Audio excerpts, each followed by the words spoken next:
this year, and that is the defense, the pass defense especially. We won't learn a lot probably this Saturday about the revamped pass defense under Chris Ash because Navy just doesn't do it, and when they do it, they don't do it all that well. They might surprise us a little bit, but and you're right, they probably will test us more than once. But that revamped pass defense, the press cover 4 system that Ash is putting in. They want to contest every ball in the air. They want to get after the quarterback and get after the passer. One thing you'll see right away in this game is the size differentials in the trenches. I mean, I think the largest Navy offensive lineman is about 290. Every Buckeye across in the middle of the Buckeyes defense. I mean, Washington and Bennett, these guys are pushing 300 pounds, and even on the other side of the ball, all 5 offensive line starters, I guess 4 of the 5 offensive line starters are in the 300 plus range, and there's nobody on the other side of that Navy defensive front that's come close to that. So, but what you have to understand about playing Navy every time you play them is that you're playing tough, disciplined leaders. I mean, it's a whole team full of leaders. These guys, that's why they're at the Naval Academy. They're groomed to be leaders of men, and it's the kind of kids that they get there. And they may be small, but they will play for 60 minutes, and they will play hard, and they will be disciplined, and they will be fundamentally sound. And you're not gonna get a half a game, and then they're gonna quit on you. That's just not going to happen. So as they proved 5 years ago, that'll make it interesting. But I don't think we'll learn a lot about the pass defense this week. That'll take another couple of games before we see what Chris Ash has done with the approach and how it's going to work this year. I'll tell you, Navy ended last season with 4 straight. They won a bowl game. You mentioned Keenan Reynolds coming in. I mean, only 2 other players in NCAA history had more rushing touchdowns than him. Ohio State facing Navy. It is the 125th season in Ohio State history here. And check it out. I saw this stat. J.T. Barrett. You could tell me, I believe this is true, though, become only the second, whether you want to be true freshman, redshirt freshman, however you want to look at it, to start a season opener in Buckeyes history, and the first since Art Schlichter back in '78. Yeah, that's right, and I can remember that like it was yesterday when the big question that day, and they were opening against Penn State in one of those kickoff classic games that year, '78, and Rod Gerald had been the quarterback the year before, and I think I probably told this story on the air here, but everybody was waiting to see whether he was going to start the freshman, Schlichter, the much ballyhooed, highly touted freshman, or if Gerald was going to be the guy again, and Gerald was sort of more of a dual threat guy. Buckeyes received the opening kickoff. Gerald runs out to the huddle, and everybody thought that the question had been answered, and okay, he's going with Gerald. He's not going to start the freshman. And then Woody pulled a surprise on everybody by pulling Schlichter over at the last minute and sent him out into the huddle as the 11th guy, and Rod Gerald lines up as a flanker on the first play instead of quarterback, and the Art Schlichter era began right then and there. So he started the very first game. That was the high point of the game because he ended up throwing 4 or 5 interceptions, and the Buckeyes got beat 19-0 that day. But Art went on to have a great career, and of course was the first player taken in the NFL draft. Well, let's hope the history does not repeat itself here as the next freshman goes out there and follows that act. But we'll see. I'm with you. I expect it to be a light test for them early on. Although, hey, like you said, you've only got to go back 4 years to that. Was it? It was 09 when they played Navy. 31 to 27 was what it was, and you've only got to go back a couple of years. So I mean, the test can be there, but I think that the Buckeyes will pull away here. I think this is one of those games where you go out there and start to find out what you've got here. I mean, I guess I don't know. We'll be able to talk more next week after we see. Again, it's like the Browns. You can practice, you can preseason, you can scrimmage and all of that, but, you don't get a real good feeling until you see them out there doing it. And then you can go, because even last year, there were times I saw stuff that I went, man, this worries me for later on. You don't see those in the practices. You don't see it until they get out there, Yeah, and I think you're right that the Buckeyes have too many offensive weapons. I mean, I'm looking at a game probably somewhere in the neighborhood of 35-38 to 14 maybe 20. I think Navy has the potential to, because they run the ball, to shorten the game, to limit the number of possessions that the Buckeyes will have to use those offensive weapons, and that's what you always are up against when you're running a ball control, rushing football team. But I still think the Buckeyes are going to be able to figure out how to score 4 or 5 touchdowns, kick a couple of field goals, and get at least into the 30s, if not higher. And I don't see maybe having the weapons to put more than 20 points on the board against them. That's really where I'm looking at it, 38-17, 38-14, something like that. Yeah, and I'm with you there, man. I'm with you for sure. Next week, we'll see. Of course, Monday, holiday, we won't be here, so it'll actually be a week from today when you and I, which is cool because we can circle back on the Buckeyes, look back, look ahead. We'll be on the, we'll know where things stand heading into the open for the Browns there. So a lot of things to look at. Now, before I let you go, real quick, I'm going to put you on the spot here. I'm feeling good. I'm feeling good about these Indians, man. The team of destiny continues to roll on. Where are you at, man? I'm telling you, if they go out here and take care of business tonight, man, there's no reason not to go own this series with the White Sox after you went out there and got it last night. How about Zach Walters? How about it? I don't bunt it. I'll just hit a home run, man, I like the heck out of Zach Walters. I mean, he's just looked like a ball player ever since the first I saw him.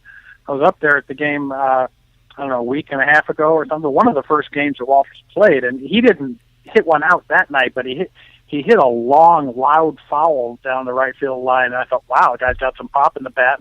And sure enough, we've done nothing but seen that ever since.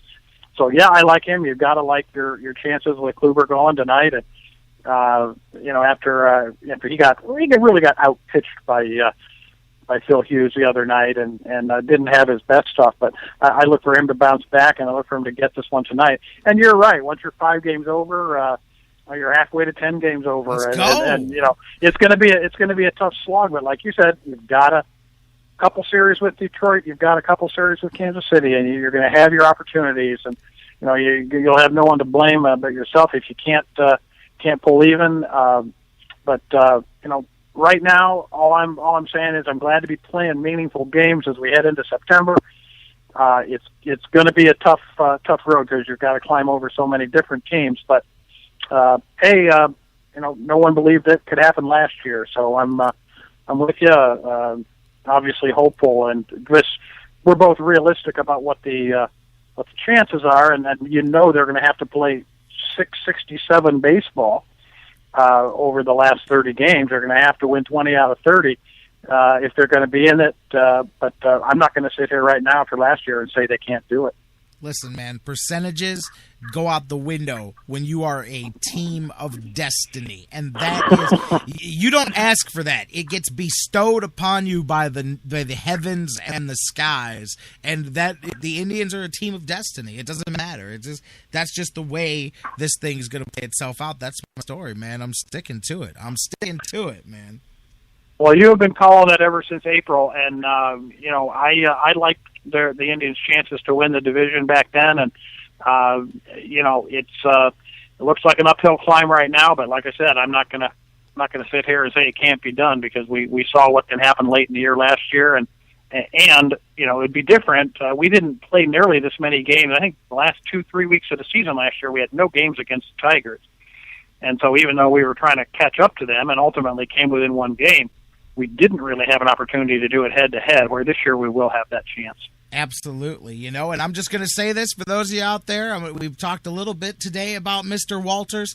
All I'm saying is when you start penciling in next year's lineup, I did the math. My man's on pace for about 61 home runs next season, based on 61. That's a nice round number to just to a shoot for. 500 at bat season, just a standard 500 at bat season. He's on pace for somewhere around 59 to 61 home runs next year. So you heard it here first. Keep that in mind. I'm just saying, if you're going off of the averages here, my man is hitting a home run this season every 9 at bats. nuts, man. I mean, I'm telling you, it's just one of those flukes. It'll work itself out, but hopefully it takes 2 years to work itself out, because then he really will hit 60 home runs next year. But I'll tell you, you like the pop in the bat. Can they turn him into more than a guy that, every 5 at-bats you get 1 home run, 3 strikeouts, and a standard out, because that's about where the percentages are right now. But I'll take that too if I can get 50 home runs in the season. I'm wondering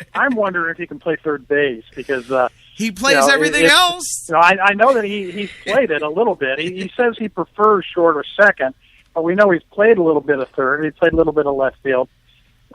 Maybe the kid's home eventually on this team is going to be third base. Just saying. I mean, I realize we've got a couple players there already, but. I don't care about other players. Put that in the back of your mind. If you got Walters, you got Lindor, you got Kipnis and Santana around the infield. It's not the 27 Yankees, but it's not bad either. Hey, I don't care about other players. When you have Babe Ruth, you ask him where he wants to play, and you fit the other players around the Babe. That's all I'm saying. Yeah, when you've got a 60 homer guy on your team, he can play wherever he wants. We could pencil him in like this season. We can pencil him in right next to Cy Young Justin Masterson and AL MVP as Drupal Cabrera and all the other things that didn't work out this season the way we planned. So write that one down for next year. Look out for Zach Walters. But no, seriously though, you just have to. This is why I've been joking about the destiny thing all day. I'm like, listen, man, when you have every reason to lose, and then you blow the bunt, and then the next you hit the home run. I mean, at that point, you go, you know what? Somebody's just jerking us up and down here. This is all somebody's plan here to mess with Indians fans, and they're going to run. Yeah, this thing when down, he did that, Jerry, I recalled a time last year when the same thing happened. Am I right? Yes. Yes. I think it might have been Mike Aviles, or I can't remember exactly. I think it was Aviles that couldn't he tried get the to get a bunt down, couldn't get one down, and hit a game-winning walk-off homer. I mean, yes. Am I right? Yeah, you're absolutely. It was Aviles. I'm almost positive that's who it was. Yes, it's just. And Giambi is getting loose as we speak down in AAA. Of course, he hasn't hit a ball yet, but that's okay because he's going to hit 1 walk-off home run in the month of September. Remember that you heard it here first. It's coming. That's right, and I remember that one last year because I'm ashamed to say. I was at that game where he hit that walk-off home run, and I left after the 8th inning. Oh. And because if you remember, the Indians had a 1-run lead after 8 innings. And blew it. And the White Sox came up and hit 2 solo homers off of Perez in the top of the 9th. And then Giambi's heroes in the bottom. I left after the 8th inning. It was a nasty cold night, if you recall, September 20-something. And my wife and I were there, and it was just freezing, and we wanted to roll, and had to get home, Perez can finish this off in the 9th inning, and before I got to my car, the game was over, and so I now that I've admitted that to the whole world, I'm ashamed to say that I was at the Giambi game and I left early, so. That's, Bruce in the chat room. To my never-ending shame. Bruce in the chat room just corrected us. It wasn't Aviles. It was Gomes that blew the bunt and then hit the home run. But we knew it was one of the Goon Squad guys. We knew it was one of them. I'm telling you, bro. They've been Jason Giambi has been like Agent Orange for these guys. He's been the secret. They've kept him in a bucket bag. They just like, hey, listen, man. No, we're cool. We're gonna pay you, man. Just go feel better, man. Just relax. Just go play some cribbage in the locker room, man. Just go control the remote control. We're gonna call you when we need you. He's on, Shapiro, Antonetti, Francona. They're on the 3-way. Is it time to bring G out? I think it's time. Start getting him ready. And now they're going to start getting him ready, man. Now's the time that you pay it off right here. Jason Giambi. I'm telling you, when I saw last night, I got on the computer for a minute to update some stuff, and I just got done watching the Indians game, and just the first headline that popped up on whatever website I went to was about Giambi making his first his hitless night at AAA, and I said, oh man, it's all coming together. They're warming up the big Giambino right now. They know what they're doing. This is a well-orchestrated plan right here. Oh, that's great. From your lips to God's ears, that's all I can say. You got to have fun with it, man. When the season goes 6 years, absolutely. You got to have fun with warming it, up Jason Giambi. That's what's going on. When I saw that, Shapiro, I said... Antonetti and Shapiro, they can take their bows, later on in October for the genius move of starting the Giambi rehab program right when they did. Giambi woke up one morning about 10 days ago, and he had 2 words on his phone: "It's time," and it was from Terry Francona, and he goes, "Oh, honey, it's time to go. That's it, man.